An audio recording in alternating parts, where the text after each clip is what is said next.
Assalamualaikum warahmatullahi wabarakatuh. Waalaikumsalam warahmatullahi. Selamat siang, pagi, atau malam, karena di dunia maya bisa pagi, bisa siang, bisa malam ya. Saat ini saya berada di kampung apa nih namanya? Curug Kampung Curug Rotan, guys. Dan di depan kita semua ada seorang anak muda yang berprestasi, yang saat ini sedang berikhtiar untuk menjadi anggota Dewan Perwakilan Rakyat Daerah Kota Cilegon. Kang Yamanan. Iya, Mas. Assalamualaikum. Waalaikumsalam warahmatullahi. Sehat, Kang Yamanan? Alhamdulillah sehat. Mukanya cerah sekali. Apa karena memang sudah melihat bahwa prospek ke depan itu cerah juga? Lebih ke kita harus selalu semangat menghadapi tantangan, kita juga harus bisa tetap semangat dalam mengemban amanah, khususnya ketika kita menghadapi masyarakat, kita harus selalu ceria. Catat guys, ceria. Masa ketemu rakyat, ketemu masyarakat, manyun. Kan nggak lucu. Iya benar. Dan saya mendengar Kang Yamanan kuliah di Jogja ya? Ya benar. Ngambil apa Kang Yamanan? Sebenarnya kalau saat ini sudah tidak di Jogja lagi, tapi sedang di Universitas Padjadjaran Bandung, ambil S2. Tapi sebelumnya memang kuliah di Jogja, salah satu universitas swasta, Universitas Muhammadiyah Yogyakarta. Sama-sama ngambil hukum. Tapi secara penjurusan lebih ke hukum tata negara. Hukum tata negara. Ini generasi penerusnya Yusril atau generasi penerusnya Mahfud MD atau Refli Harun. Refli Harun, Anda ini penerusnya. Salah satu ahli tata negara dari Kota Cilegon, Kang Yaman. Jadi S2-nya pun di Unpad ngasih ambil konsentrasi ke tata negara. Ya, jadi S2 ini kebetulan baru berjalan kurang lebih 2 bulan dan ngambil penjurusan hukum tata negara. Pertanyaan saya, kenapa kok ngambil konsentrasinya ke hukum tata negara? Karena bagi saya hukum khususnya terkenal, dan kenapa secara khusus adalah hukum tata negara, karena hukum tata negara membicarakan banyak hal yang sifatnya abstrak, membicarakan banyak hal yang sifatnya itu adalah teoritis. Karena kalau misalkan hukum yang lain lebih banyak praksisnya dibandingkan teori-teorinya gitu. Padahal ketika kita berbicara tentang negara, ketika kita berbicara tentang pemerintahan, yang dilihat itu bukan cuma sekedar peraturannya, tapi bagaimana kita bisa membawa Indonesia, membawa hukum ini menjadi lebih baik lagi.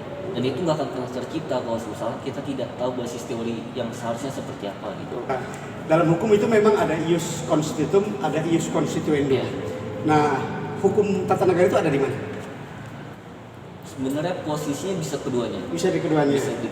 Karena kita nanti akan berbicara tentang hukum ataupun pemerintahan ini akan dibawa kemana? Karena nanti hukum tata negara itu akan berbicara tentang banyak hal, baik itu dalam sisi pemerintahan dan lebih khususnya adalah tentang lembaga-lembaga negara dan juga pembagian kekuasaan yang ada di negara tersebut. Politik di dalamnya. Itu nanti termasuk salah satunya adalah politik. Karena akhirnya Anda menentukan jalan untuk menempuh jalur politik. Ya, salah satu alasan kenapa saya akhirnya terjun atau memilih jalur politik karena terjawab guys, bahwa ternyata Kang Yaman ini kayaknya kalau Kang Yaman ini calon anggota dewan kayaknya termuda kali ya? bisa jadi Mas. Bisa jadi termuda ya? Salah satu yang dari sejauh ini beberapa calon khususnya di Kota Cilegon saya termasuk yang paling muda. Yang paling muda. Dan ternyata guys, tidak ujug-ujug. Kang Yaman ini tuh nyemplung ke dunia politik tidak ujug-ujug, karena memang basicnya ada. Hukum tata negara itu erat kaitannya dengan politik. Oke, memang sih tadi disampaikan bahwa ada latar belakang pendidikan, maju sebagai calon anggota DPRD Kota. Dapil berapa sih? Kalau dapilnya kebetulan Kota Cilegon terbagi menjadi 4 dapil karena saya tinggal di Kampung Curug Rotan, kelurahannya adalah Kelurahan Karangasem, Kecamatan Cibubur. Saya masuk dapil 2 yang meliputi Kecamatan Cilegon dan juga Kecamatan Cibubur. Kecamatan Cilegon dan Kecamatan Cibubur. Kalau boleh tahu Anda nomor urut berapa? Kalau nomor urut 5. Nomor urut 5. Oke, pertanyaan saya yang agak menggelitik adalah memang secara pendidikan Anda memang linier sama urusan politik. Tetapi kira-kira apa yang melatar belakangi Anda? Modal Anda itu apa sehingga maju menjadi calon anggota DPRD? Kalau berbicara modal, saya posisi sebagai seorang mahasiswa, tentu kalau ditanya materi, saya tidak punya materi apapun. Oke. Dibandingkan mungkin dengan calon lain yang sudah mempunyai pekerjaan ataupun penghasilan, saya jika dikatakan materi, ya bisa dibilang tidak mempunyai materi apapun. Oke. Tapi modal terbesar adalah, yang pertama adalah gagasan, dan yang kedua adalah dorongan dari keluarga dan juga masyarakat. Oke. Karena khususnya di masyarakat tempat saya tinggal, mengharapkan ada satu bentuk keterwakilan yang nyata dari masyarakat untuk memperjuangkan aspirasi dan harapan dari masyarakat. Oke. Apa yang akan Anda perjuangkan? Yang saya perjuangkan adalah apa yang diharapkan dan diinginkan oleh masyarakat itu sendiri. Contoh? Misalkan di daerah Bagendung itu mengharapkan adanya sistem pendidikan yang itu bisa diakses oleh seluruh masyarakat. Ya. Karena jika dilihat misalkan di tingkatan kota, kalau tanggung jawab kota untuk sekolah adalah SD dan juga SMP, di Kelurahan Bagendung dengan jumlah penduduk yang begitu besar itu hanya ada 2 sekolah dasar. Dan bahkan ada orang-orang ataupun anak-anak atau adik-adik kita yang sudah berumur 6 tahun, yang dahulu jika saya berumur 5 tahun itu sudah bisa masuk sekolah dasar, tapi sekarang tidak bisa masuk sekolah dasar. Alasannya adalah karena masih banyak adik-adik kita yang berumur lebih tua dari 6 tahun yang itu masih belum mendapatkan akses pendidikan. Artinya jumlah sekolah yang ada di kota Cilegon itu tidak sesuai atau berbanding terbalik dengan jumlah penduduk yang ada di kota Cilegon ini. Karena itulah Anda mau masuk ke legislatif, Ya, dan akan kira-kira memperjuangkan hal itu. Pendidikan. Salah satunya pendidikan. Karena pendidikan adalah akses hak dasar fundamental yang harus dimiliki oleh masyarakat. Betul. Karena kalau misalkan kita berbicara contohnya tentang pekerjaan, akses atas pekerjaan itu tidak akan pernah bisa didapatkan masyarakat kalau misalkan pendidikan itu tidak diberikan kepada masyarakat. Saya bilang mustahil masyarakat bisa mendapatkan pekerjaan kalau misalkan masyarakat nggak pernah diberikan akses pendidikan. Yes, itu catatan penting. Mustahil mendapatkan pekerjaan kalau misalkan pendidikannya tidak diberikan. Dan itu kan tugasnya pemerintah. Dan Anda akan menjembatani itu. Anda yakin bisa melakukan itu? Ya, karena saya tidak punya modal apa-apa, saya tidak punya materi apa-apa, maka yang pengen saya jaga itu cuma satu, yaitu kepercayaan masyarakat. Karena bagi saya kepercayaan masyarakat adalah yang paling besar dan itu yang paling mahal. Ketika masyarakat memilih ataupun mendukung saya sejauh ini, banyak masyarakat yang menyatakan mendukung, maka itu adalah kepercayaan terbesar, itu adalah modal terbesar, dan itu adalah sebuah kompetensi yang nggak akan pernah bisa saya bayar dengan apapun. Tapi kan biasanya banyak orang ketika kampanye dia berjanji segala hal, semuanya manis-manis janjinya, termasuk mungkin janji Anda. Apakah Anda bisa menepati janji itu? Ini yang perlu saya tegaskan. Oke. Karena ketika saya bertemu dengan masyarakat, saya selalu menyatakan dan saya selalu memohon maaf pada masyarakat, saya tidak bisa berjanji apapun pada masyarakat. Oke. Saya selalu mengatakan saya tidak mampu dan tidak bisa berjanji apapun pada masyarakat, baik itu program atau apapun itu. Karena berjanji terhadap seseorang saja itu akan ditagih jika misalkan kita tidak mampu untuk menepati, apalagi berjanji dengan masyarakat yang jumlahnya begitu besar. Lalu Anda janji aja tidak memberikan kepada masyarakat. Lalu apa garansinya bahwa Anda akan memperjuangkan masyarakat kalau begitu? Garansinya adalah seperti yang saya sampaikan tadi, adalah kepercayaan dari masyarakat itu sendiri. Yang kedua adalah bentuk gagasan. Gagasan tentu berbeda dengan janji. Betul. Karena kalau janji dia bisa dalam bentuk praksis, tapi kalau gagasan itu bentuknya abstrak. Nah, yang ketiga tentu adalah kekeluargaan ataupun dalam hal ini hubungan dengan masyarakat yang walaupun saya selama 5 tahun jauh dari Cilegon, ataupun mungkin banyak masyarakat yang kurang mengenal saya karena kuliah tapi sejauh ini hubungan dengan masyarakat setelah saya kembali ke Cilegon itu bisa terbangun dengan baik, sehingga modal-modal itulah yang terpenting dan itulah yang ingin saya berikan kepada masyarakat. Saya mau tanya satu hal, apa contoh aja nih, sampel aja, apa kata masyarakat ketika mereka tahu bahwa Anda maju sebagai calon anggota DPRD Kota Cilegon? Satu aja. Sejauh ini karena saya sudah mengunjungi beberapa wilayah, banyak sekali masyarakat yang mengharapkan saya bisa duduk bukan untuk menjadi yang paling tinggi, tapi untuk mewakilkan aspirasi mereka.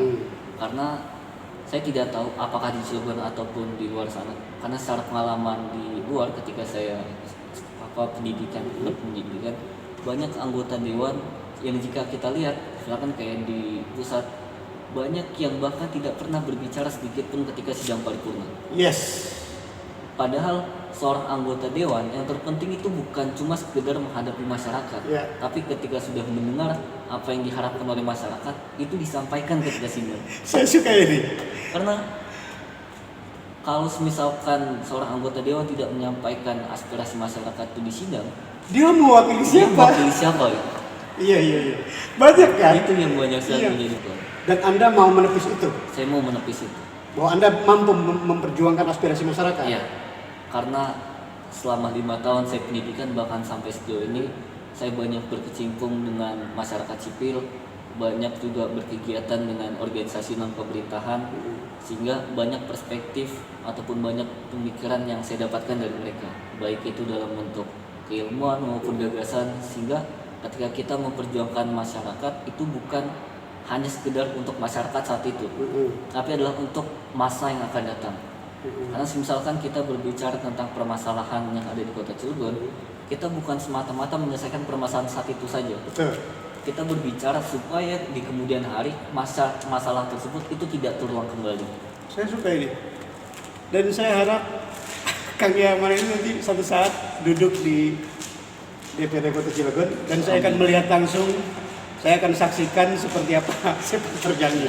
Karena menarik apa yang disampaikan Kang Yaman itu guys, bahwa ada anggota dewan yang hanya duduk tanda tangan tapi tidak pernah menyampaikan aspirasi, bahkan tidak pernah bertempur dalam sebuah gagasan di dalam satu forum, kira-kira begitu. Dan Kang Yamanan akan menepis itu, dia akan memperjuangkan aspirasi masyarakat yang ia pikul, kira-kira begitu. Oke. Satu hal lagi, Anda ini masih muda, saat ini sedang menempuh pendidikan S2. Siapa sih yang mendorong Anda untuk maju sebagai wakil rakyat? Yang mendorong sebenarnya banyak sekali pihak yang mendorong, termasuk salah satunya adalah keluarga, dan kedua adalah masyarakat itu sendiri. Karena memang masyarakat merasakan banyak sekali permasalahan yang hadir di Kota Cilegon, khususnya di lingkungan, yang itu seharusnya membutuhkan peran pemerintah untuk hadir di dalam. Karena masyarakat sudah membayar pemerintah dalam bentuk pajak, sehingga seharusnya pemerintah melayani masyarakat. Tapi yang terjadi, masyarakat merasa tidak pernah terlayani oleh pemerintah itu sendiri. Itu alasan dua. Alasan yang ketiga tentu saya teringat dengan salah satu pesan almarhum bapak saya sebelum meninggal saat itu, menyampaikan, bahkan selalu menyampaikan, ilmu yang terbaik bukanlah ilmu sebanyak ilmu yang didapatkan, tapi ilmu yang terbaik adalah ilmu yang mampu diimplementasikan, ilmu yang mampu untuk diterapkan, khususnya adalah untuk pengabdian terhadap masyarakat. Maka dari itu, ketika saya menempuh pendidikan di Fakultas Hukum, khususnya penjurusan Hukum Tata Negara, maka sudah seharusnya ketika saya mengetahui tentang seluk-beluk pemerintahan atau bagaimana seharusnya pemerintahan berjalan, saya harus mampu mengaplikasikan hal tersebut. Oke, sebagai mahasiswa Hukum Tata Negara S2 guys di Unpad, saya mau tanya, apa sih yang kurang dan harus dibenahi saat ini di Kota Cilegon menurut Anda? Yang perlu ataupun harus dibenahi dari Kota Cilegon itu tentu sangat banyak, tapi secara kurang lebih yang kemudian masuk dalam gagasan saya ada 3 besar poin. Yang pertama adalah tentang pendidikan, yang kedua tenaga kerjaan, dan yang ketiga adalah masalah kesehatan. Itu isu-isu yang kemudian saya angkat dalam bentuk gagasan besar. Kenapa 3 hal ini menjadi sangat penting? Karena 3 hal ini adalah hak fundamental yang harus diberikan oleh pemerintah kepada masyarakat. Dan undang-undang memang mengaturkan itu. Dan undang-undang mengatur hal itu. Tapi nyatanya belum terpenuhi. Sejauh ini yang saya rasakan atau yang masyarakat saya rasakan itu belum terpenuhi. Dan Anda akan mencoba mendobrak itu? Dan saya akan mencoba mendobrak itu. Itu menarik. Anak muda itu memang harus semangat. Karena seperti yang disampaikan oleh Tan Malaka, saat saya masih muda, dan idealisme adalah kemewahan yang hanya dimiliki oleh pemuda. Dan saya ingin mempertahankan itu bukan hanya sebagai pemuda, tapi juga sampai saya menjadi orang tua. Baik. Aduh, apa yang disampaikan Kang Yamanan itu memang masih sangat kental dengan dengan aura seorang aktivis pergerakan mahasiswa ya guys. Tadi kita dengar soal Tan Malaka dan lain sebagainya. Bahkan kalau saya ulik terus, nanti beliau ini akan berbicara soal banyak hal, misalnya akan berbicara tentang politik hukum Machiavelli dan lain sebagainya. Itu terlalu panjang. Terlalu panjang. Terus mungkin. Anda sudah menikah? Sejauh ini belum. Belum. Karena memang baru lulus kuliah S1 terus langsung lanjut S2. Jadi masih belum memikirkan untuk menikah. Kalau ada komentar nanti di netizen bilang, wah siapa tahu ada yang mau menawarkan diri, masih bujangan guys. Masih bujangan. Mahasiswa S2 Unpad Hukum Tata Negara dan masih bujangan. Oke, satu pertanyaan lagi sebelum kita akhiri diskusi ini. Langkah pertama ketika Anda nanti duduk di kursi legislatif, langkah pertama yang akan Anda lakukan apa? Saya akan mengumpulkan semua data permasalahan yang ada di Kota Cilegon. Karena dengan menjadi anggota legislatif, akses data itu lebih mudah. Sejauh ini saya sudah mengumpulkan, tapi ternyata untuk mendapatkan data-data tersebut itu sangat begitu sulit. Karena untuk membaca permasalahan di Kota Cilegon, kita tidak hanya melihat secara langsung di masyarakat, tapi kita perlu melihat apa yang sebenarnya menjadi penilaian dari pemerintah itu sendiri. Maka daripada itu, saya akan mengumpulkan semua data permasalahan, saya analisis dalam waktu secepat mungkin setelah saya duduk sebagai anggota legislatif, dan kemudian akan saya sampaikan masyarakat untuk menyusun bersama apa yang harus kita lakukan. Baik, tepuk tangan dong, tepuk tangan. Kang Yamanan, calon anggota DPRD Kota Cilegon, daerah pemilihan Cilegon Cibeber. Saat ini guys sedang berikhtiar untuk menjadi wakil rakyat, dan bukan janji ya, bukan janji. Dia punya ide dan gagasan bagaimana menaikkan strata pendidikan masyarakat, karena akses pendidikan menurut Kang Yarman saat ini masih belum begitu terbuka. Belum terbuka, masih. Saya ingat apa kata Ali bin Abi Thalib, bahwa kezaliman berlanjut bukan karena orang jahat bertambah, tetapi karena diamnya orang-orang yang baik. Maka itu Kang Yamanan tidak mau menjadi orang baik yang diam. Dia akan bergerak dan memperjuangkan aspirasi masyarakat. Terima kasih. Hatur nuhun Kang Yamanan sudah menemani 30 menit, dan kita akan ketemu di podcast berikutnya. Assalamualaikum warahmatullahi wabarakatuh. Waalaikumsalam.